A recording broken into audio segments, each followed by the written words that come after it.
Dear author Professor P.G. Thomas, dignitaries on the stage, dear colleagues from the prestigious H&C Books, dear friends and lovers of literature, thank you for this very warm welcome, and thank you for the opportunity to visit here and to meet you all.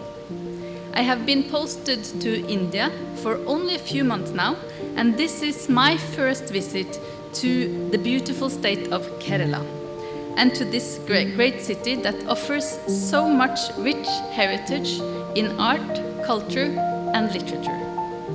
Being my first visit, I am very happy to be here to learn, observe and absorb the flavors of the publishing and literature scene in India, which I understand is extremely rich and vibrant. And it is of course a huge pleasure to be here on the occasion of the translation of Ibsen into Malayama. As most Norwegians, I grew up with Ibsen. I had to read Peer Gynt and other Ibsen plays at school, and I had to go and watch the plays of Ibsen at our National Theatre. As a kid, I did not understand all the layers in Ibsen's writing, but Peer Gynt in particular appealed to me because of the spectacular sceneries from Norway and abroad, and the great classical Norwegian music that is usually played with that play. Now, as an adult, I feel I can say that I understand more of Ibsen's plays. In particular, I find that Ibsen had an extraordinary talent in treating universal and eternal issues about being a human being, identity, politics, ideology, and in particular that of being a woman. And I am often struck at how I still find that Ibsen's plays are relevant. And this is probably why A Doll's House is still amongst the most played theatre pieces in the world. India is a great place for literature. Not only do you have great texts and writers from the past, but you also have among the fastest number of readers in the world. This also makes India a very interesting place for new authors, publishers, and for countries to promote their literature. Therefore, I am very happy to promote Norwegian literature to this wonderful audience here tonight. At the embassy in New Delhi, we say that we are promoting big literature from a small country. However, small is also significant. Small may also be significant, as it adds to the many layers of languages and literature that we all represent here. Norway, with a population of 5 million people, is clearly a country of readers. As per estimates, the percentage of population reading at least one book in a year in Norway is amongst the highest in the world.